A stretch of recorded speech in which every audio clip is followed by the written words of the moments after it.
Personas en muchas partes del mundo y tal vez nosotros, que como que nos sentimos en un pozo, como que nos sentimos que nos estamos hundiendo, aunque veamos una meseta ahí, parece que estuviéramos todos hundiéndonos y nos jalaran, y es lo que se llama el pozo del sufrimiento, ¿verdad? Pero lo peor que me parece a mí es que a veces sentimos que nos hundimos aún en lo plano. O sea, uno no tiene que estar en un pozo o una circunstancia, sino que cuando uno escucha a la gente, todo el mundo dice, nos estamos hundiendo, qué caos. Y yo tengo el privilegio de hablar con algunas personas, le digo, ¿y por qué dices eso? No es que me han dicho que, pero ¿cuál es tu situación? No es que yo escucho las noticias, no. Pero tú me dices que te estás hundiendo ¿en qué? No, pues yo estoy bien. Pero como que hemos asimilado ese sufrimiento y esa tragedia con todas las cosas, ¿verdad? Por eso quisiera que habláramos un poquitico de cómo vivir en medio del caos que nos rodea. Cómo vivir en medio del caos que nos rodea. Y para esto quiero que vayamos al Salmo 40. El Salmo 40. Entendiendo que es un Salmo de David.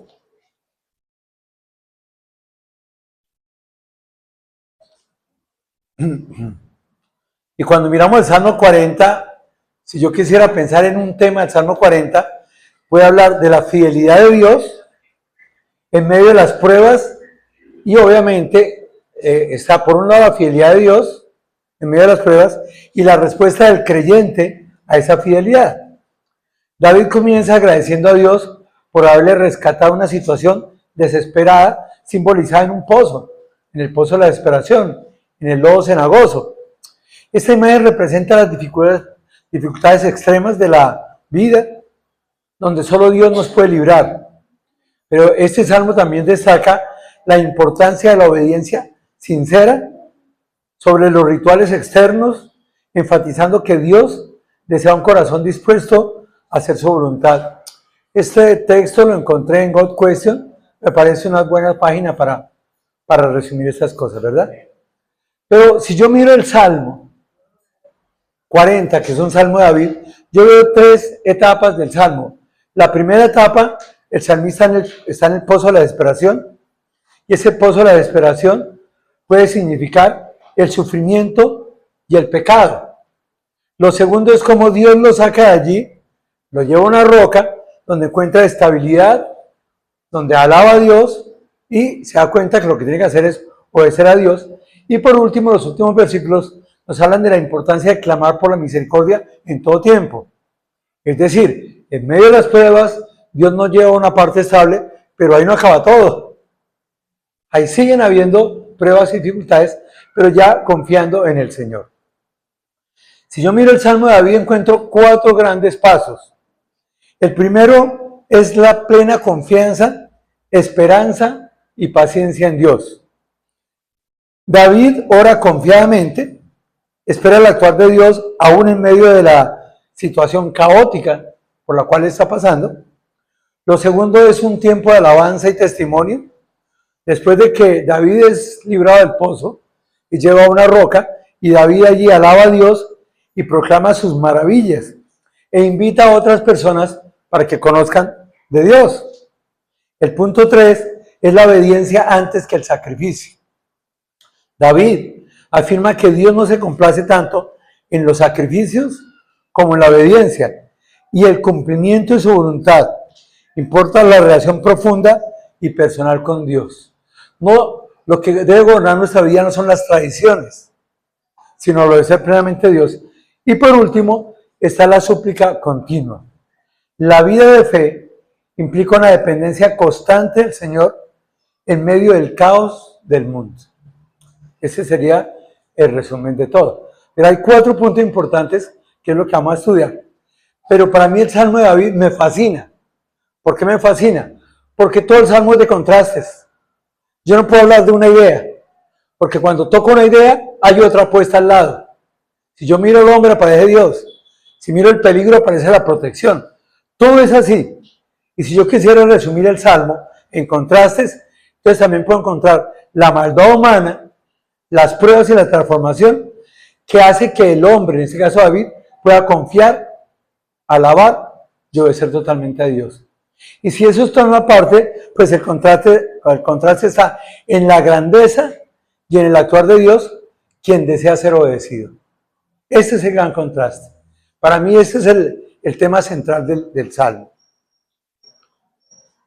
Pero si yo divido el Salmo, pues lo puedo dividir en 5 pasajes. 1 al 3, 4 al 5, 6 al 10, 11 al 15 y 16 y 17. La primera parte habla de cómo vivir en medio del caos, en medio de la desesperación. Versículos 4 y 5, los secretos para la felicidad. 6 al 10, cómo vivir bajo la voluntad de Dios. Y del 11 al 15, cómo vivir a diario. Y por último, el salmista hace una gran invitación. David hace una gran invitación, versículos 16 y 17. Vamos a orar para que Dios prepare nuestros corazones y podamos profundizar en el Salmo. Amado Dios, Padre Santo, te alabamos y pensamos como David. A veces estamos desesperados en medio del caos que nos inunda.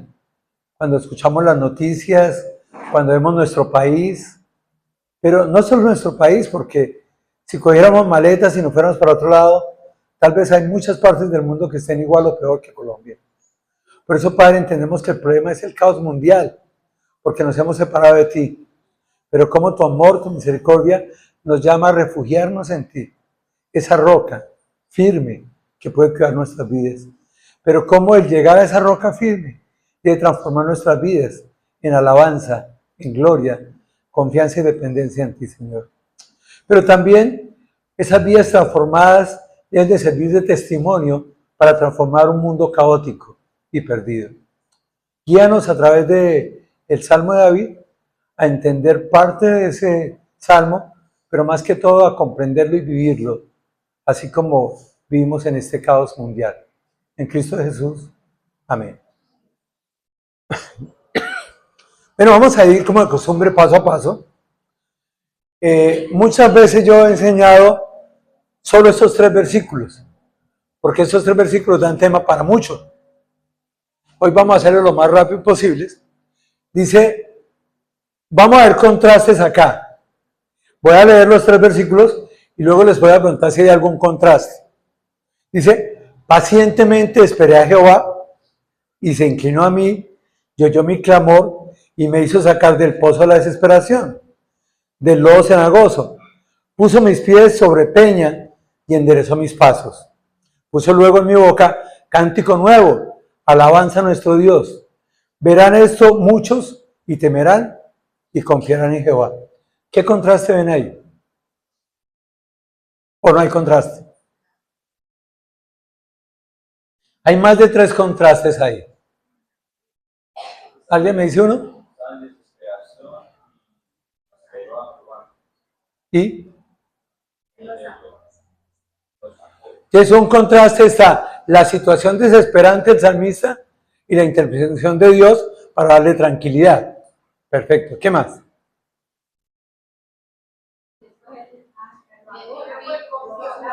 Pero eso ya es parte del contraste. De la desesperación a la alabanza. Perfecto. Y al testimonio. Pero yo lo quiero enfocar con 2 pasos importantes. Uno es lo que hace el hombre y otro lo que hace Dios. Ahora pregunto, ¿qué hace el hombre? Ese hombre desesperado, ¿qué puede hacer? ¿Qué más? ¿Qué más? Si alguien me dice 4, le voy a dar un regalo.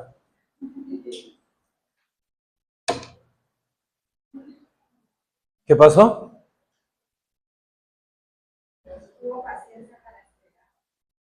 Sí. Es paciente, tuvo paciencia, esperó, sí. ¿Qué más? Pues mire, no busque más, porque el salmista solo hizo 2 cosas.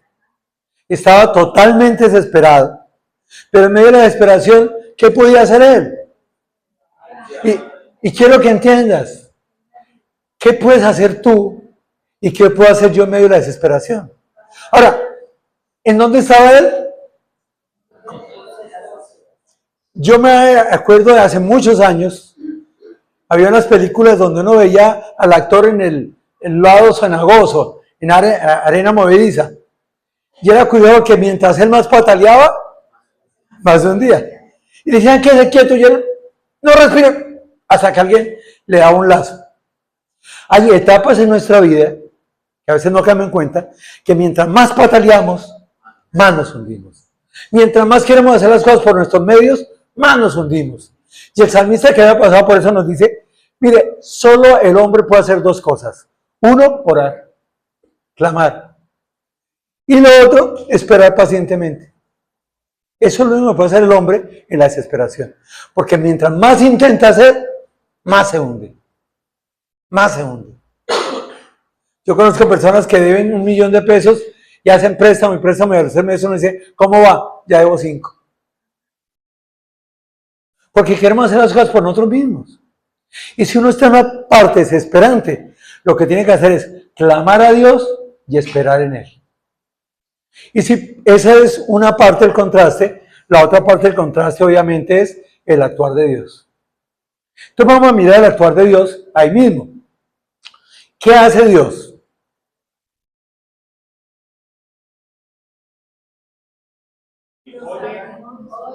Primero, ¿qué hace?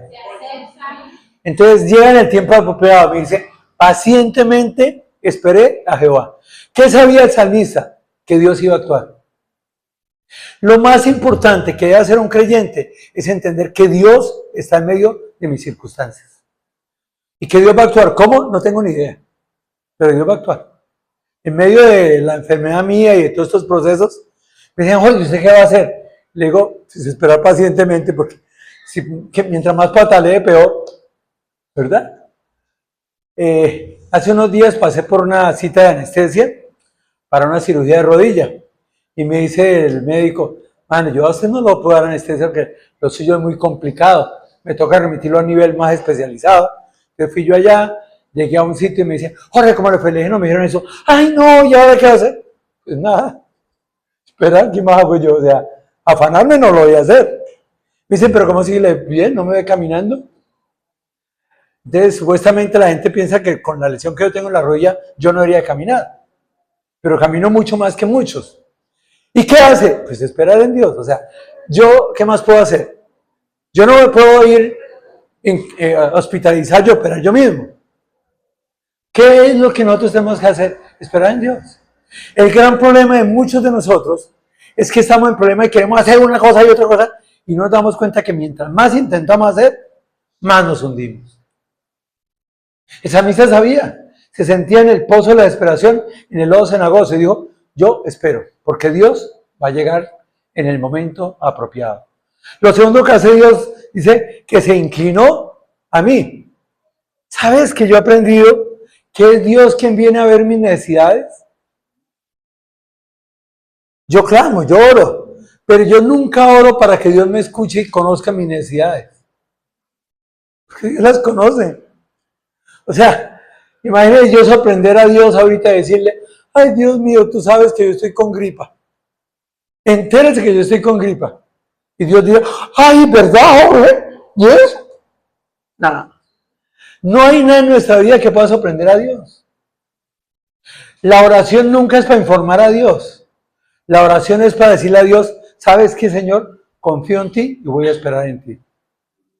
Eso es lo único. Y el salmista era consciente de que Dios llega al momento apropiado y que Dios viene a nuestras necesidades. El Salmo 8 dice que es el hombre para que te acuerdes de él y el Hijo del Hombre para que lo visites. Eso es lo que hace Dios. ¿Qué hizo Dios en Jesús? Venir a este mundo lleno de corrupción a llegar a nosotros, a identificarse con nosotros. Ese Jesús, 100% Dios, pero también 100% hombre. Vino y vivió con nosotros. Vino a enseñarnos una nueva vida, ¿verdad? Pero ni tú ni yo vamos a sorprender a Dios con lo que está pasando. Y llegar a la majestuosidad de Dios es imposible para nosotros. Pero Dios, en su amor y en su misericordia, se inclina a nosotros. Lo tercero es que oye nuestro clamor. Pero vuelvo y digo, no clamamos para que Dios se entere de algo. Clamamos para decirle, Señor, confío en ti. Te entrego a ti esto. Guíame en qué voy a hacer yo. Porque la oración es un diálogo, acuérdense que hemos hablado. Es un diálogo en el cual yo le digo al Señor, Señor, yo quiero confiar en ti, quiero depender de ti, dime qué debo hacer yo. Nunca la oración es decirle, Señor, yo quiero que tú hagas esto, porque ¿quién soy yo para decirle a Dios lo que tiene que hacer? Pero yo sí soy la persona que tengo que aprender de Dios y decirle, dime qué va a hacer yo. Miren lo cuarto que hace. Dice, Dios nos guía. Dice, me hizo sacar del pozo de la desesperación, del lodo. Las primeras veces que yo leí este salmo, yo leía, me sacó del pozo de la desesperación. Perdón, ¿habrá alguna diferencia entre me sacó y me hizo sacar? ¿Cuál? Una la hace, otra. Me sacó es esto, perdón. Yo saco esto de acá. ¿Y qué me hizo sacar? ¿Cómo puede esa bolsa decir, me hizo sacar? Héctor, sáqueme esta bolsa. O si la bolsa le moviera, yo le diría, mira, sal para la izquierda, salte para la izquierda. ¿Y qué haría la bolsa? Me obedece, sale. ¿Qué hice yo? La hice sacar. No la saqué.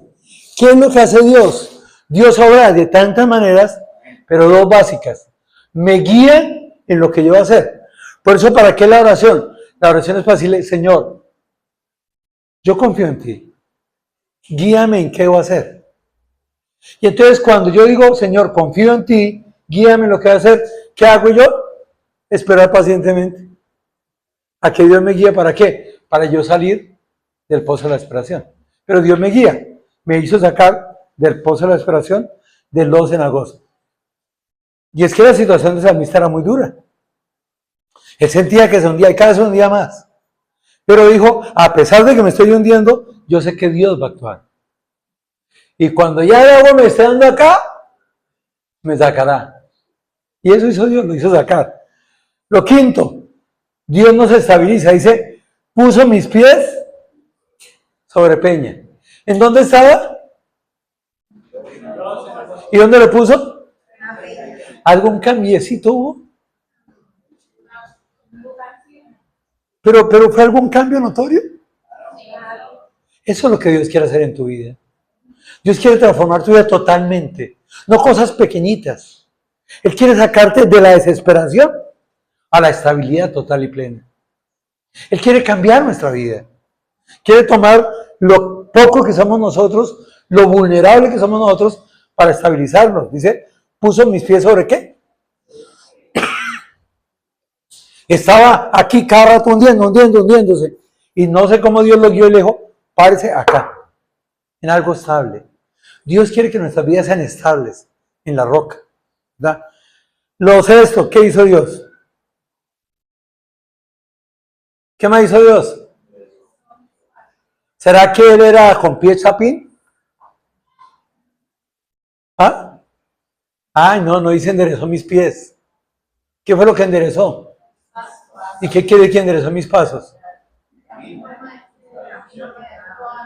Mi actuar, no mis pies, mi actuar. Yo podría imaginar que el problema de David es que había andado mal. Estaba haciendo mal las cosas. Y cada vez que hacía más se desesperaba y más hundía. Hasta que decidió confiar en Dios. Le dijo, Señor, guíame. Y Dios primero lo estabilizó y luego lo transformó. Le enderezó su conducta, le enderezó su caminar. ¿Sabes que cuando Dios nos llama a ser parte de su familia, cuando nos da la ciudadanía celestial, Dios quiere que cambiemos nuestro caminar? De tal modo que si alguno está en Cristo, nueva criatura es. Las cosas viejas pasaron y aquí todas son hechas nuevas. ¿Qué hizo con David? Eso. Lo sacó del lodo cenagoso, lo estabilizó, le dijo, David, vas a caminar diferente. Vas a actuar bien. Séptimo, ¿qué hizo? Versículo 3. Dios nos permite alabarle. Puso luego en mi boca cántico nuevo, alabanza a nuestro Dios. ¿Ustedes qué pueden imaginarse cuando él se estaba hundiendo? ¿Qué estaría diciendo? Pero no me lo digan, piénsenlo nomás. ¿Cómo estaría desesperado? ¿Verdad? ¿Sabes que muchas veces yo me desespero ante las cosas porque no se dan? Y yo a veces tengo tanto afán y quiero que las cosas se den ya. Y cuando no se dan, yo digo, Señor, pero mire, pero se da cuenta. Se me dice, tranquilo, no se afane. Hay un tiempo. Por eso el salmista empieza por esperar pacientemente en Dios. Dios lo estabiliza, Dios le cambia su vida y después de que nuestra vida está formada, ¿qué hizo? Le dijo, ya me conoces. Y si ya me conoces, ahora alábame. Reconoce lo que yo hago. Esa es la vida del cristiano. El cristiano está bajo el lodo del pecado, Dios lo saca, ahorita vamos a ver a dónde lo saca, y Dios le cambia su vida y le dice, ahora sí me conoces, alábame. Mire, el creyente cuando es restaurado tiene que empezar a reconocer lo que Dios es y lo adora. Y reconoce lo que Dios hace y lo alaba. Esa es nuestra vida, querido hermano.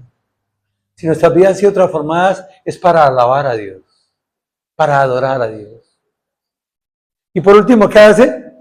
Nos usa como testimonio. Miren lo que dice. Dice, verán esto mucho. ¿Qué van a ver? Nuestro cambio en nuestra vida. Van a escuchar nuestra alabanza. Y dice, verán esto muchos y temerán. ¿Y qué? ¿Sabes que Dios quiere coger la vida del creyente, mostrar los cambios en el creyente para que eso sirva de testimonio? Alguien me preguntaba, ay, ¿cuál será la mejor manera de evangelizar? Ahí está. Cambie su vida. Y que los que estén al lado suyo cuando lo vean, se den cuenta y digan, oye, ¿y usted qué pasó? Usted dice, yo estaba bajo el pozo de la desesperación, Dios me estabilizó en una roca, cambió mi vida y ahora puedo alabarle y adorarle. Y te invito a que lo hagas. Eso es lo que está haciendo. Conclusión del Salmo. El salmista estaba bajo el lodo de la desesperación. Estaba a punto donde dice, ¿y qué hace Dios? Lo saca y lo lleva a una roca y allí en la roca le dice, alaba, alaba. Y todos los que estaban ahí al lado vieron cómo él adoraba a Dios y alababa a Dios, ¿verdad? ¿Qué había hecho Dios? Pues Dios viene a nosotros, Dios nos escucha, Dios nos guía para salir de ese pozo de la desesperación, Dios nos saca la desesperación, Dios nos estabiliza en una roca, nos afirma, Dios hace que la alabemos, Dios nos usa para testimonio, Dios nos usa como testimonio y Dios nos usa para salvar a otros, porque confiaron, dice que confiaron en Jehová. ¿Y qué es confiar en Jehová? Lo reconocen como Señor. Entonces, si miramos esto, quiero que miremos a David mismo. Ahí en la roca David, antes en el Salmo 18, había dicho, te amo Jehová, Jehová, fortaleza mía, Jehová, roca mía y castillo mío y mi libertador. Dios mío, fortaleza mía, en Él confiaré. Mire todo lo que David está hablando de Dios. Ahora, yo no sé si ese salmo fue primero que el otro, porque los salmos no están escritos por orden. Oigan, el salmo 1 lo escribió en el año 1, el 2 en el año 2, el 3 en el 3. No, tiene nada que ver. Alguien recopiló los salmos de esa manera y los hizo en 5 libros, ¿verdad? Y cada libro implica algo, pero no es un orden cronológico como se hicieron. Lo que sí sé es que el salmista David identifica a Dios como esa roca suya. Pero no se queda en la roca, sino puede analizar y decir todo lo que es Dios para él. El resultado del versículo 1, amar a Dios. ¿Por qué lo ama? Porque él se siente fuerte, porque él se siente estable, porque él ve su refugio, porque él ve que lo liberó de ese pozo cenagoso. Por eso entiende que es su Dios, que es quien lo fortalece, que puede confiar en él, que es quien me da la protección, mi escudo y la fuerza de mí. La salvación solo está en Dios, en nadie más, ¿verdad? Es mi alto refugio, mi alto refugio. O sea, por más que haya pozo y agua allí, Dios es el que me protege. Y Él es digno de ser alabado y seré salvo de mis enemigos. Pero más adelante en el Salmo 62, versículo 6 dice, Él solamente es mi roca. No busque estabilidad en nadie más. Porque solo Dios es nuestra roca. Solo Dios es la peña firme que nos protege, que nos cuida. Es mi salvación, es mi refugio. Y si es mi refugio, no resbalaré. ¿Por qué? Porque Dios es el que nos fortalece para no caer. En Dios está mi salvación y mi gloria. En Dios está mi roca fuerte y mi refugio. Versículos 4 y 5. Dice, bienaventurado, voy a preguntar si hay contrastes o no. Bienaventurado el hombre que puso en Jehová su confianza y no mira a los soberbios ni a los que se desvían tras la mentira. Has aumentado, Jehová, Dios mío, tus maravillas y tus pensamientos para con nosotros. No es posible contarlos ante ti. Si yo anunciara y hablara de ellos, no pueden ser enumerados. ¿Hay contraste? ¿O no?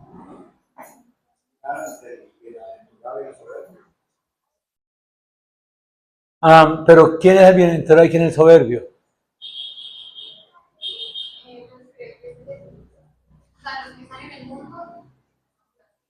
Todos estamos en el mundo. Los que viven del mundo y los que confían en el Señor. Sí, es un contraste. El que confía no confía. Perfecto. Yo encuentro un contraste entre dos caminos y uno es el actuar del hombre y otro el actuar de Dios. Otra vez, el actuar del hombre y el actuar de Dios. Miremoslo. ¿Cómo es el actuar del hombre? Versículo 4. Primero, la palabra bienaventurado, ¿qué quiere decir? Bienaventurado es mucho más que feliz, mucho más que dichoso. Por eso el punto 2 se llama secretos para la felicidad. Y vemos que hay 3 cosas claves para la felicidad. Entonces, lo primero es la acción del hombre. Para vivir en medio del caos, no podemos tener nuestros pensamientos en el caos. El gran problema del ser humano en el momento que estamos viviendo es que nos la pasamos escuchando noticieros. Y después de que uno escucha el noticiero, mínimo le tiene que abrir la cabeza. Sí, porque ¿qué salen en las noticias? Y salimos hablados con el vecino y todo es caos y todo es caos. La única forma para vivir bien en medio del caos es 3 cosas. Anótenla. La primera, poner nuestra confianza en Dios. Entonces, si yo quiero un secreto para la felicidad, lo primero es confiar en Dios. Dependa de Dios. Busque de Dios. Obedezca a Dios. No mire lo que hay en el mundo. A veces nos ponemos a pensar en que el gobierno, en que el ministerio, en que la salud, en que esto, pero eso es pasajero. Lo único que es estable, firme, es Dios. Ponga sus ojos en Dios. Oremos para que sea Dios quien actúe. Y si yo confío en Dios, mi vida tiene que cambiar en 2 aspectos. Primero, confío en Dios, ¿verdad? Y lo segundo, no me enfoco ni en los soberbios ni en los altivos. ¿Sabe por qué la mayoría de gente vive triste en medio del caos? Porque no hace más sino mirar a los soberbios. Pero mira eso cómo hace. Pero mira. A mí me da risa porque cuando vemos fútbol, por ejemplo, con mi esposa, a veces vemos fútbol de la Selección Colombia, y yo siempre he dicho que voy a mandar un dictamen para que la FIFA establezca que los partidos de Colombia sean solo por 87 minutos, porque siempre perdemos en el alargue. ¿Sí? Los últimos 10 partidos ha sido lo mismo, ¿verdad? Y entonces ella dice, pero mira el árbitro, pero... Ya, tranquila, no se preocupe. Y siempre da, pero mire fulanito, pero mire tú. No mire eso, mire a Dios. Los soberbios y los altivos le van a dar cuenta a Dios, no a mí. Entonces, ¿para qué me enfoco en ellos? Entonces yo pongo mi confianza en Dios, eso hace que no mire a los soberbios ni a los altivos y que tampoco mire a los mentirosos. Tercero, no se enfoca en los que engañan ni mienten. Pero ¿cuántas veces pensamos en los engañadores y en los mentirosos? Ay, es que me llegó un WhatsApp donde dice eso. ¿Será cierto o no? Confíe en Dios, ore y no conteste. Ay, no, pero ¿qué tal que me llegue el $1.000.000? Digo, lo más probable es que no le llegue. ¿Me entienden? Pero como a veces queremos las cosas fáciles. Entonces, para ser feliz tenemos que confiar en Dios, no enfocarnos ni en los soberbios, ni en los mentirosos y engañadores. Ese es el actuar del hombre. Y el actuar de Dios. El actuar de Dios también tiene 2 puntos importantes. Primero, entender que que hay una relación con Dios. Por eso el versículo 5 empieza, has aumentado Jehová, Dios mío. Dios mío. Hay una relación con Dios. Ahora, ¿qué tanto podemos nosotros hablar de la misericordia de Dios? ¿Qué tanto podemos hablar nosotros de la bondad de Dios? ¿Qué tanto podemos hablar de nuestra relación con Dios? Bueno, supongamos, ustedes me van a decir, no en ustedes, de alguien que conozcan, ¿qué tanto un creyente estable puede dar testimonio de Dios en las 24 horas del día? Digan un número. ¿Cuántos minutos? ¿Cuántas horas? ¿Cuántos segundos? Pero él duerme. Está roncando. ¿Dios existe? No. No, ¿cuánto tiempo lo hace una persona? Está despierto 16 horas. ¿Será que hay algún creyente que las 16 horas del día esté testificando de Cristo? ¿10 horas? ¿6 horas? ¿4 horas?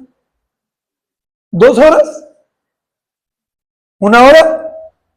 Se durmieron, Carlitos. ¿2 horas? Digamos que 2 horas. Ahora, ¿qué tanto de lo que Dios hace en mi vida puedo contar yo en 2 horas? ¿El 10%? ¿El 5%? ¿El 100%? ¿El 500%? Estoy preguntando muy difícil yo.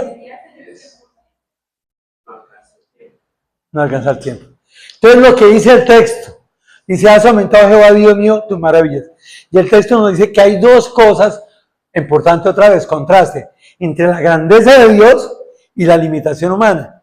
¿Por qué la grandeza de Dios? Mira lo que dice. Dice, tú has aumentado tus maravillas. Entonces, ¿cómo son las maravillas de Dios? Muchas, muchas, muchas, ¿verdad?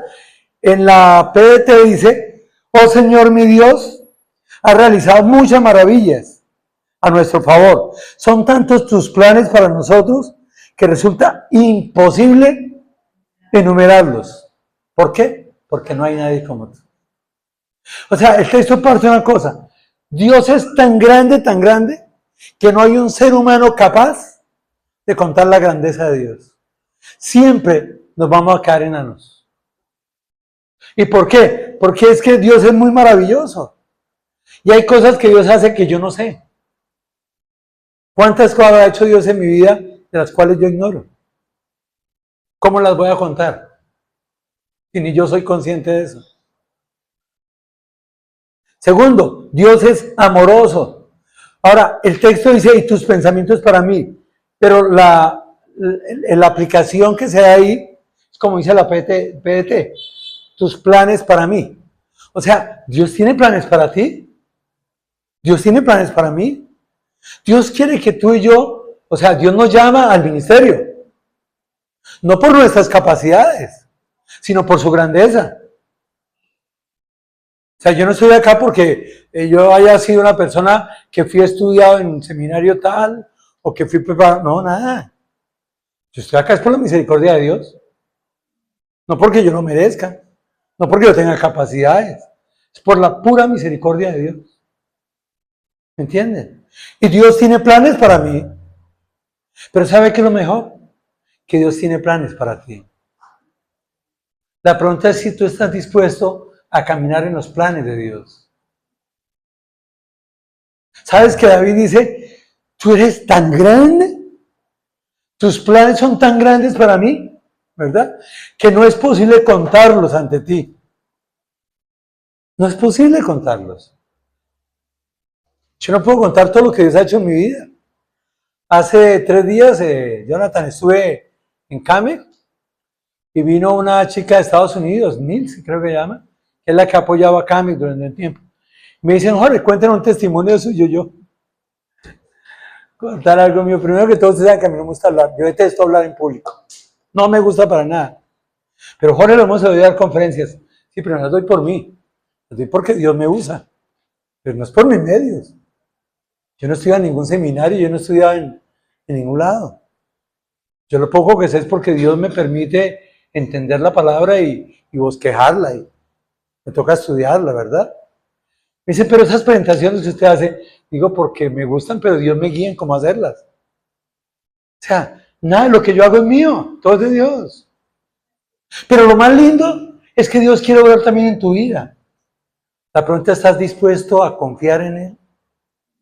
A cederle a Él el control de tu vida. Porque la grandeza de Dios es grande, maravillosa, pero la limitación humana está por el piso, ¿verdad? Mire lo que termina diciendo.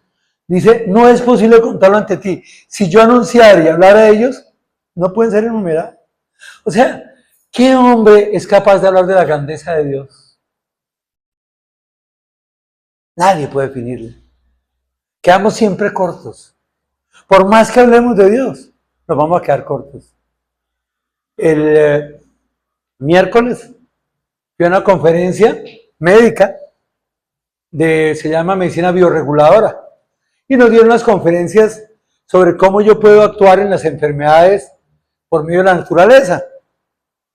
Y la última vino un gran conferencista médico de Europa, vino y dijo, mire, los estudios en los últimos 30 años, en 2022 el premio Nobel dijo esto, luego esto, y hemos descubierto que si yo cojo una ecografía de un bebé en formación, en la cuarta semana el corazón se está moviendo.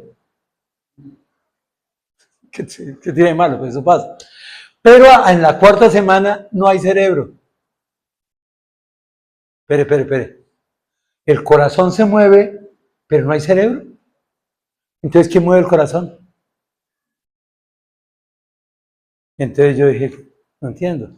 Y empezó a explicar. Se ha descubierto que mientras que el cerebro tiene 168 billones de neuronas, han descubierto que el corazón tiene 400.000 neuronas.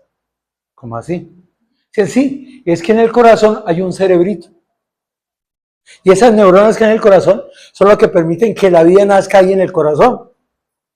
Y que esa vida que nace allí se interrelaciona luego con el cerebro y la frecuencia cardíaca del ser humano se mueve dependiendo no del cerebro, sino de mis emociones. Entonces yo dije, eso es lógico, porque cuando yo estoy asustado, mi corazón es bum, bum, bum, bum. Y cuando estoy tranquilo, luego, ¿quién mueve el corazón? Mis emociones, no mi cerebro. Pero los estudios van más allá. Cuando yo tengo paz, tranquilidad, mi cerebro se regula más. Pero cuando yo estoy estresado, intranquilo, mi cerebro empieza a funcionar mal y ahí vienen las enfermedades. Y dice el médico, dice, mire, si ustedes quieren, como médicos, entender algo, la salud física del ser humano no depende solo de los pensamientos del cerebro, sino del manejo emocional que le da a la persona. Y entonces yo estaba con un compañero que no quiere dejar nada de la Biblia. Le dije, hermano, es que me toca mandar un mensaje y no encuentro. Léame Proverbios 4:23. Me dice, ay, joder, no canse. Rápido. Ay, ya, espérenme. Y dice, acá dice, mire, guarda tu corazón porque Él es la fuente de vida. ¿Qué está diciendo Él? Ay, Jorge, no canse. Él está diciendo que el cerebro tiene... Por eso, el corazón es la fuente de la vida. La vida depende no del cerebro, sino del corazón. Y eso lo escribió en la Biblia hace 3.000 y pico años. Pero la gente dice, no, esa la Biblia está desactualizada. Eso la Biblia es invento. Mire, queridos hermanos y amigos, cada vez la ciencia comprueba que lo que está en la palabra de Dios es cierto. Es cierto. Y le dije yo, esa es la verdad. El manejo médico no es trabajar solo la mente, sino trabajar el corazón. Y entonces hay estudios, y nos mostró estudios, donde hay pacientes con cáncer, que no quieren hacerse quimio ni radioterapia, pero que sus vidas empiezan a tener tranquilidad, a confiar en Dios, a perdonar a la gente, a vivir sin estrés, y se mejoran. Luego, el cambio en el corazón, el cambio de nuestras emociones, puede regular cuántas enfermedades. ¿Sabes que yo sigo pensando como el Salmo? No hay palabras para decir todo lo que Dios hace por nosotros y para nosotros. Él tiene planes. Y tiene planes para bienestar, aún para nuestra salud. La pregunta es si nos enfocamos en el mentiroso, en el engañador, en el soberbio, o en el gran Dios. Ahí está la diferencia.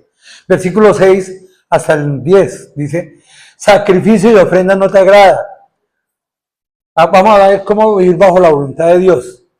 Sacrificio de ofrenda no te agrada, has abierto mis oídos, holocausto y expiación no has demandado. Entonces dije, y aquí vengo en el rollo, el libro está escrito de mí. El hacer tu voluntad, Dios mío, me ha agradado y tu ley está en medio de mi corazón. Ya he anunciado justicia en grande congregación. Y aquí no refrené mis labios. Jehová, tú lo sabes. No encubrí tu justicia dentro de mi corazón. He publicado tu fidelidad y tu salvación. No oculté tu misericordia y tu verdad es grande en grande asamblea. Ahí hay un contraste grande. ¿Entre qué? Entre lo que yo no debo hacer y lo que yo debo hacer. Versículo 6. Lo que no se debe hacer, mire, sacrificio y ofrenda. Miremoslo. Vamos a mirar dos cosas, lo que no se debe hacer y lo que se debe hacer, ¿verdad?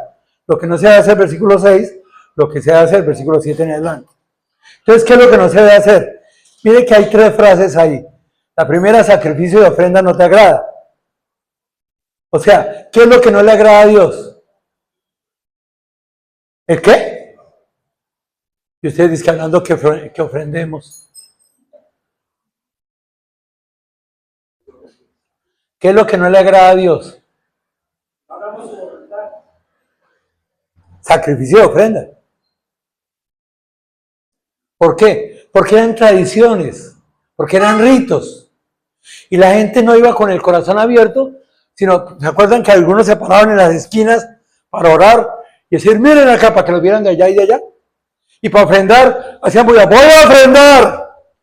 Este cheque dice 10.000 millones de pesos. 10.000 millones de pesos. Bueno, mañana doy más. ¿Qué estaban haciendo? Querían ser lucidos. Querían ser vistos. No están haciendo algo de corazón. Y eso no le agrada a Dios. Hace muchos años, yo me acuerdo cuando vivía en Bogotá, el 6 de enero la gente iba hasta Egipto y hacían unos desfiles muy bonitos y la gente se cogía un látigo y se pegaba en la espalda. Y yo una vez dije, si eso le agrada a Dios, yo lo voy a hacer. Y pensaba hacerlo. Y en esa época nos enseñaban eso, que los nazarenos tenían que golpearse para sacrificar el cuerpo. Eso no es lo que le agrada a Dios. Dios le da un corazón constricto y humillado ante Él. Por eso dice que no le agrada a Dios ni sacrificio de ofrenda. Y hay que hablarlo de la ofrenda muy bien. No se queden ahí con eso. Es ofrendar para ser vistos. En Corintios dice, cada uno dé como propuso en su corazón. La ofrenda no es para ser vistos, sino de corazón. Ahora, ¿qué es lo más importante para hacer lo que a Dios le agrada? Dice ahí. ¿Qué dice? Has abierto mis oídos. O sea, Dios quiere que escuchemos su palabra. Has abierto mis oídos. Es decir, no es andar en tradiciones. Es que a mí me enseñaron. No, no es lo que le enseñó la gente. Es lo que Dios demanda. Entonces yo tengo que escuchar la palabra de Dios y entender que hay cosas que no le agradan a Dios y que el holocausto y la expiación no ha demandado a Dios. Dios en el Nuevo Testamento no ha dicho que le gustan los holocaustos y la expiación. Dios quiere almas convertidas al Señor. Entonces el texto lo que está diciendo, que uno no debe hacer ni lo que no le agrada a Dios, ni lo que Dios no ha pedido. Entonces, ¿qué debo hacer yo? Lo que le agrada a Dios y lo que Dios demanda en su palabra. Pero para eso, ¿qué tengo que hacer? Abrir mis oídos a su palabra. No es por tradiciones, no es porque me digan, es porque Dios me coloca eso a mí. ¿Estamos o no? ¿Preguntas? ¿Preguntas de esta parte? No quiero que queden confundidos después. O sea, Dios no quiere que yo haga las cosas por sacrificio. Uy, tengo 10 pesos, será dar 5, pero uy, me voy a quedar sin esto. No los dé. No los dé. Hágalo de la viejita, dijo, tengo 2 monedas, yo las doy y Dios proveerá para mí. Pero así con dolor. No, no lo haga. Dios quiere un corazón constricto y humillado ante Él, ¿verdad? Y Dios no pide holocaustos, que nos latiguemos, que expiemos cosas, no. Entonces, ¿qué es lo que le agrada a Dios? Bueno, el Salmo 51:15 dice, Señor, abre mis labios y publicará mi boca tu alabanza. ¿Qué es lo que Dios sí quiere? Que le alabemos. Porque no quiere sacrificio, que yo lo haría, no quiere holocausto. El salmista otra vez está diciendo, yo quiero hacer esto, yo lo haría, pero eso no te agrada a ti, entonces ¿por qué lo voy a hacer? Dice, ¿cuáles son los sacrificios de Dios? El espíritu quebrantado, el corazón constricto y humillado, no despreciarás tú, oh Dios. Eso es lo que le agrada a Dios. Un corazón constricto y humillado, un espíritu quebrantado. Es lo que Dios quiere. No ofrenda de sacrificios físicos y externos. Entonces, versículos 7 al 10, primero, quiero que entendamos que el Salmo 40 es un salmo mesiánico. Ustedes van a Hebreos, capítulo 10, esas son las palabras que dice. Está hablando de Jesús, porque la sangre de los toros y los machos cabríos no puede quitar los pecados, por lo cual, entrando en el mundo, dice, sacrificio y ofrenda no quisiste, mas me preparaste cuerpo. O sea, yo soy celestial, yo soy espiritual, pero me vine en carne, está diciendo Jesús. Porque Jesús es 100% Dios, pero 100% carne.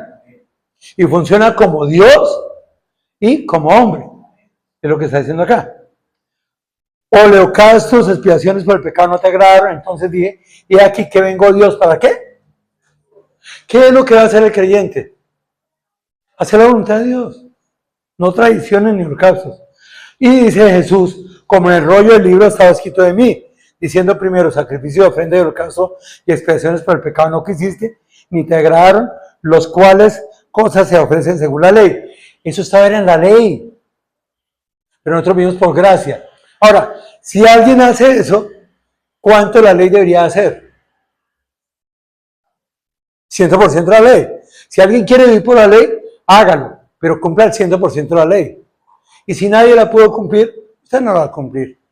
Qué bello que Dios, sabiendo eso, nos dio a nosotros un nuevo pacto, que es el pacto de la gracia. No es porque lo merezcamos, es porque confiamos en Él, es por fe, ¿verdad? Y diciendo luego, versículo 9, he aquí que vengo Dios para hacer tu voluntad. Quita la ley para establecer la gracia. Eso es lo que Dios quiere a través de Jesús. Entonces, vamos a mirar lo que se debe hacer. Ya vimos lo que no se debe hacer. Holocaustos, sacrificios, ofrendas. ¿Qué se debe hacer? Primero, dice, agradarme en obedecer a Dios. Dice, versículo 8, el hacer la voluntad de Dios mío me ha agradado. Escúcheme muy bien. No dice hacer la voluntad en contra de mis pensamientos. No dice hacer la voluntad aunque me cueste. Mire, cuando uno ama a Dios, cuando uno comprende el amor de Dios, por amor y gratitud a Dios, busca complacerlo a Él. Así de sencillo es esto. La vida es así. Cuando yo amo a alguien, así a mí no me guste, yo lo hago. Cuando yo estaba de novio con Paula, en esa época mi forma de comer era diferente. Ella comía puros vegetales. Y a mí me gustaba el pan, los postres, los ponqués. Pero ella, como siempre ha sido delgada y ha cuidado su cuerpo, yo le decía, mi amor, te invito a comer postre. Ay, no, Jorge, usted sabe que a mí no me gusta. Si quiere, invíteme a comer frutas. Yo, bueno. Y yo comía frutas. ¿Por qué comía frutas? Por agradarla a ella. ¿Por qué? Porque la amaba a ella. Si tú amas a Dios, no haces las cosas que te placen a ti. Haces las cosas porque amas a Dios. Por eso dice, el hacer tu voluntad, Dios mío, me ha agradado. Lo que Dios quiere es que nos agrademos de hacer su voluntad. No como imposición, no como carga, sino por gratitud. Por gratitud. Lo segundo, dice, tu ley está en medio de mi corazón. Es decir, memorizar su palabra. En ese cerebrito que hay en el corazón, debemos memorizar. Pero también cuando está en el corazón, es que yo aplico eso a mi vida. Entonces, debo agradarme en obedecer a Dios, debo mantener su palabra en mi corazón. El 9 dice, he anunciado justicia en grande congregación. ¿Qué quiere decir eso? He anunciado justicia en grande congregación. ¿Qué es grande congregación? La iglesia. Eso quiere decir que a Dios le agrada que vayamos a la iglesia, que nos congreguemos. ¿Y para qué nos congregamos? Para anunciar su justicia, proclamar su verdad en la congregación. Aquí venimos a eso. Mire, Dios se agrada que nos congreguemos. O sea, cuando uno falla, Dios dice, ay, este hijo mío no vino. Y más si no vino fue porque me dio pereza. ¿Entienden? Luego dice, he aquí, no refrené mis labios, Jehová tú lo sabes. ¿Qué quiere decir ahí? ¿Qué es lo que yo debo hacer? Dar testimonio a todos. Miren lo que dice, he aquí, no refrené mis labios. O sea, ¿hablé a quién? A todos. Tú lo sabes, Dios. Y hablo para dar testimonio de Dios. Y me presento ante Dios y le digo, Señor, dame palabras para yo hablar con mis amigos, con mis familiares, con mis hermanos. Luego dice, no encubrí la justicia dentro de mi corazón. Quiere decir que hay que vivir la palabra. No es solo conocerla y memorizarla, sino que hay que vivirla. No encubrí tu justicia entre mi corazón, es que vivo la palabra. Luego dice, he publicado tu fidelidad y tu ¿qué? ¿Eso cómo se llama? Evangelismo, muy bien. Todo creyente que quiera agradar a Dios debe evangelizar. El evangelismo no es una opción, no es una alternativa, es una parte de la expresión de la vida del creyente. Y luego dice, no oculté tu misericordia de la verdad en grande asamblea. ¿Ahí qué dice? ¿Ah? No oculté tu misericordia y tu verdad en grande asamblea. ¿A quién? No. ¿Asamblea? ¿Cuál es la asamblea? La iglesia. Entonces eso es discipular. Se necesita discipulado en la iglesia. Se necesita que yo hable con ustedes y les diga, miren, mi vida es así y yo he crecido y yo he hecho esto, me faltará mucho. Pero lo que yo he aprendido así. Acuérdense que Dios a qué nos llamó. Jesús, cuando se fue, ¿a qué llamó a la iglesia? ¿A hacer qué? ¿Y qué significa para ser un discípulo? ¿Y pregunta difícil? No. No. Primero hay que ganar las almas. Entonces, la iglesia debe hacer una cosa. Primero, evangelizar. Pero cuando alguien llegue a Cristo, ¡ay, hombre, felicitaciones, qué bueno, chao! No. Yo veo cogerlo e incorporarlo a un discipulado teórico, práctico o activo. No, no teórico, activo. Obviamente, para eso hay que darle teoría. Pero yo no me puedo quedar en solo la teoría. Mira, aprenda esos 25 tomos y ya. No, nada de eso. Hermano, vamos a aprender qué es ofrendar, qué es el devocional, qué es la oración, qué es esto, qué es el bautismo, qué es esto, y vamos con él. Hermanito, yo voy a ir a visitar a un tío y lo voy a evangelizar. Camine, vamos. 3 meses después, ya lo he llevado a 20 partes, le digo, hermano, ¿sabe qué? Me gustaría que fuéramos a visitar a alguien de su familia. Vamos. Yo hoy hablo, pero ya mañana habla usted. Y entonces vamos a visitar a alguien a evangelizar, pero él es el que habla. Y yo oro por él. Porque yo ya aprendí, ahora estoy enseñando. Y él está aprendiendo. Pero primero aprendió, ahora ¿qué hace? Practica.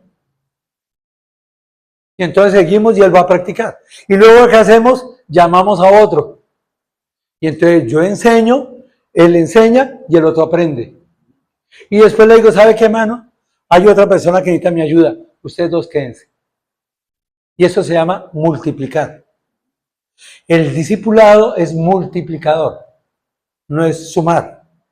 ¿Verdad? Entonces, por eso, ¿qué es lo que hemos de hacer? Pues obedecer a Dios, conocer la palabra, proclamar la palabra en la congregación, dar testimonio, vivir, somos cartas leídas y conocidas.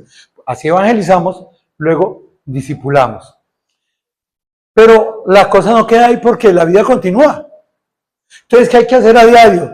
Versículo 11 y 12 dice, Jehová, no retengas de mí tu misericordia, tus misericordia y tu verdad me guarden siempre, porque me han rodeado males sin número. Mire, salió del pozo cenagoso, llegó a la roca, pero ahí no paran las cosas. Ahí en la roca estable y todo, siguen habiendo males, ¿verdad? Me han alcanzado mis maldades y no puedo levantar la vista. Se han aumentado más que los cabellos de mi cabeza y mi corazón me falla. Es decir, el salmista está mirando que la vida continúa. La vida cristiana continúa. Y empieza a mirar cómo vivir continuamente. Vamos a mirar 7, 8 cositas. La primera, cuando dice Jehová, no retengas de mí tu misericordia, ¿de qué está hablando? Que nuestra vida depende de la misericordia de Dios. No es por nuestros méritos. No es por nuestra capacidad. Dios conoce mis necesidades. Recuerden, palabra misericordia. Cordia es cardios, corazón, y miseria es escasez. Dios mueve su amor y su corazón a mi escasez.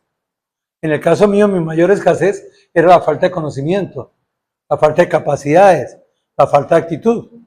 A mí me da temor hablar en público. Y todavía me da. Por eso esos púlpitos me gustan porque ustedes no ven cuando me tiemblan las piernas. Y cuando salgo allá, yo salgo y vengo rápido. Claro, tenemos temores. Pero confiamos en la misericordia de Dios. Señor, que en medio de mis incapacidades, tu amor supla esas necesidades mías. Segundo, tu misericordia y tu verdad, ¿qué? Es decir, somos guiados por la palabra de Dios, tu verdad. La verdad es la palabra de Dios. Tercero, porque me han rodeado males sin número. Si van a seguir habiendo pruebas. La vida cristiana es de pruebas, de persecución. Pero lo bueno es que está Dios con nosotros. ¿Quién me explica la otra? Esa se me olvidó. Se han aumentado, me han alcanzado mis maldades y no puedo levantar la vista. ¿Qué quiere decir eso?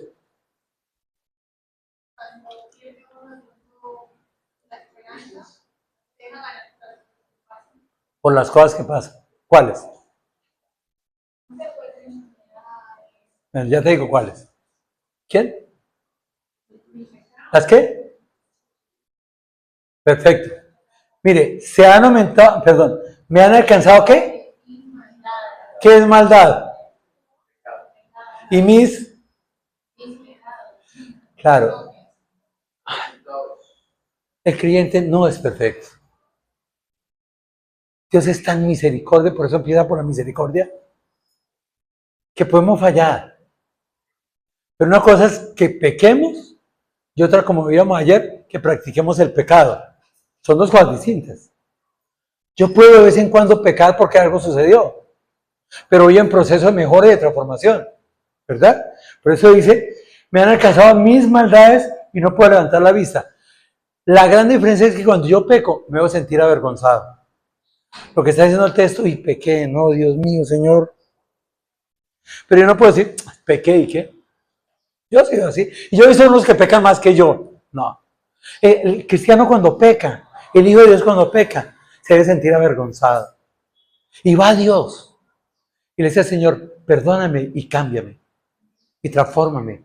Por eso ya había pasado por cambio sus pasos. ¿Verdad? Entonces, no solo reconoce que habrá pruebas, sino reconoce y se arrepiente de muchas de las obras de Él.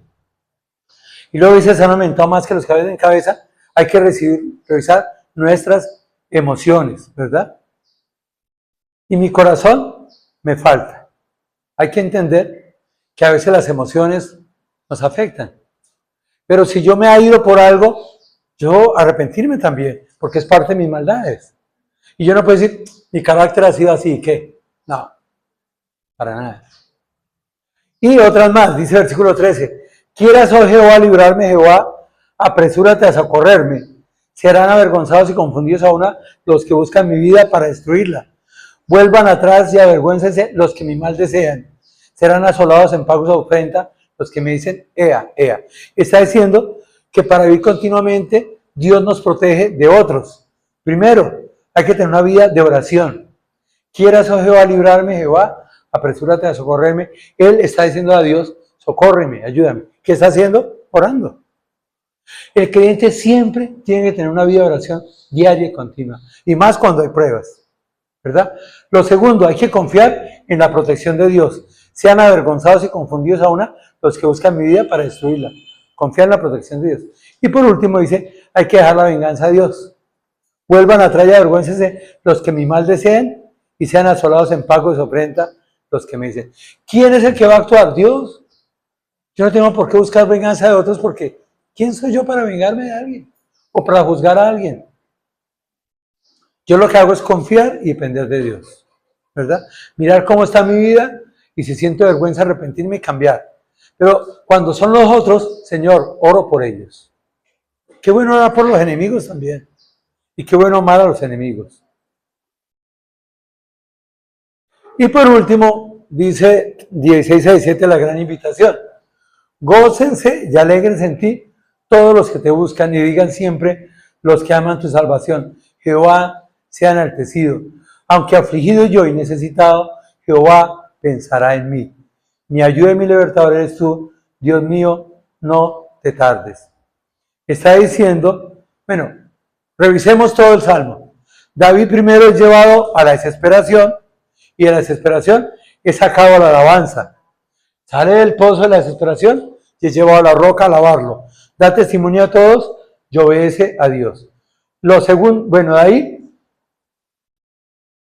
está diciendo aquí, relacionen con Dios, mire, gócense y alégrense. ¿Qué quiere decir gócense y alégrense? ¿Qué es gozarse? Gozo profundo, la alegría en Dios, la alegría. O sea, relacionen con Dios. No busquen el mundo. No busquen las circunstancias. Busquen de Dios. Porque en el mundo hay engañadores y hay soberbios. Y si yo quiero ser feliz, busco mi relación con Dios. Y confío en Dios. Pero no solo dice gócese, sino alégrense. ¿Qué es alegrarse? Estar contento. Vivan alegres. ¿Por qué vivir amargados? Se me cayeron 100 pesos. ¿Qué hay de almorzar? No, amor, hay carne, pollo, pescado, arroz, pastas, fruta. Ay, ¿cómo así? Y no tienen lentejas. Que ya fuimos a un restaurante, un amigo. Le dije, ¿qué quiere? Dijo, mano, a mí me gustaría como una trucha. Señora, ¿tiene trucha? Uy, no es lo único que no tenemos. Ay, mano, no hay trucha. Pero hay 500 cosas. Pero a veces nos pasa a nosotros. Nos enfocamos en una cosa y queremos eso. No. El problema del ser humano, ¿y por qué sufrimos tanto? Es porque queremos cosas y no nos alegramos de nada. A mí me da risa. Ay, está lloviendo. No, yo así no salgo. Y luego, uy, con este sol, ¿quién sale? ¿Ah? Mire, si queremos ser felices y para vivir en medio del caos del mundo, alégrense. Busquen de qué cogerse. Siempre hay de qué alegrarnos. Pero muchas veces estamos mirando, es como nos entristecemos. Busquen de Dios. Gócense y alegren en ti todos los que buscan, los que te buscan a Dios. Y digan siempre los que aman tu salvación. El creyente debe tener puesta la mira en la salvación, en la eternidad. Pero nos quedamos acá y sufrimos por las cosas de acá. Cuando deberíamos de mirar la salvación. Enaltezcan a Dios, alaben y adoren. Mire cómo está diciendo. Sea Jehová enaltecido. Dios es grande. ¿Qué tal? Si algún día nos pusiéramos no a mirar las dificultades del mundo, sino la grandeza de Dios. Yo quiero invitarlos, hermanos, a que cuando estés sufriendo, a que cuando tengas pruebas, a que tengas dificultades, no mire lo que está pasando. Mira la grandeza de Dios y pregúntate, ¿será que Dios puede actuar en medio de este sufrimiento mío? Y luego habla de él, ¿no? Versículo 17. Aunque afligido yo y necesitado. Dice el salmista, yo confiaré plenamente en él. Mire, aunque afligido y necesitado. Él está invitando a otros. Pero está diciendo, yo he pasado por aflicciones, yo he pasado por necesidades, pero he comprendido que yo debo confiar plenamente en él, aún en medio de mis pruebas. Porque Jehová tiene grandes planes para mí, sus pensamientos, ¿verdad? Él pensará en mí. Él es mi ayuda y mi libertador. Te esperaré pacientemente. Eso es lo más importante. Lo importante no es el caos del mundo, sino saber que tú y yo podemos esperar pacientemente en Dios, que Él es nuestro libertador, que Él es nuestro ayudador, que Él es nuestro todo. Entonces, ¿qué hacer en medio de la desesperación? Pues primero esperar en Dios y confiar en su transformación. Él nos guía para cambiar, nos estabiliza en Cristo, para que le alabemos y demos testimonio de Él a todo el que nos rodea. ¿Cómo ser felices? Tener un buen enfoque, poner los ojos en Dios y no en la maldad del hombre. Esperar en Dios, en su amor, su grandeza, en su actuar y en los planes que tiene para nosotros. Tercero, ¿qué no se debe hacer y qué se debe hacer? Lo que hemos de hacer es siempre la voluntad de Dios, obedecer y testificar. No piense en lo que no debe hacer, piense siempre en qué debo hacer. Y por último, hay que confiar en Dios para todo, a pesar de las pruebas, a pesar de los conflictos, a pesar de las dificultades. Hay que mostrar amor a cada persona que nos rodea, dejándolo justicia a Dios. El salmista dice, yo confiaré plenamente en Él, aún en medio de mis pruebas, porque Jehová tiene grandes planes para mí. Él es mi ayudador y mi libertador, esperaré pacientemente. En medio del caos, relaciones con Dios, viva alegremente, busque de Dios, ame la salvación, enaltezca al Dios, alabe y adore. Hermanos, en medio del caos estamos llamados para vivir unidos y felices. Permítame oro y paso las últimas 2 diapositivas. Amado Dios, Padre Santo, te alabamos y te damos gracias, Señor. Sí reconocemos que estamos en un mundo en caos, pero que muchas veces el caos está más en nuestra mente que en la realidad. Por eso, Padre, clamamos para que tú nos permitas, para que nos saques de ese pozo de la desesperación, que cambies nuestra mente, nuestros pensamientos y aún nuestras emociones, y nos haga entender la grandeza tuya en medio de nuestra limitación. Nos haga entender que tu voluntad es que te obedezcamos a ti y no sacrificios o holocaustos ni ritos, sino que todo lo que hagamos sea para agradarte a ti y que nos agrademos en obedecerte a ti. Señor, que en medio de las circunstancias del mundo estemos dispuestos a seguirte a ti, a testificar, a llevar el evangelio a cada criatura que está al lado nuestro y a discipular a aquellos que reciben tu palabra para tu gloria. En Cristo Jesús.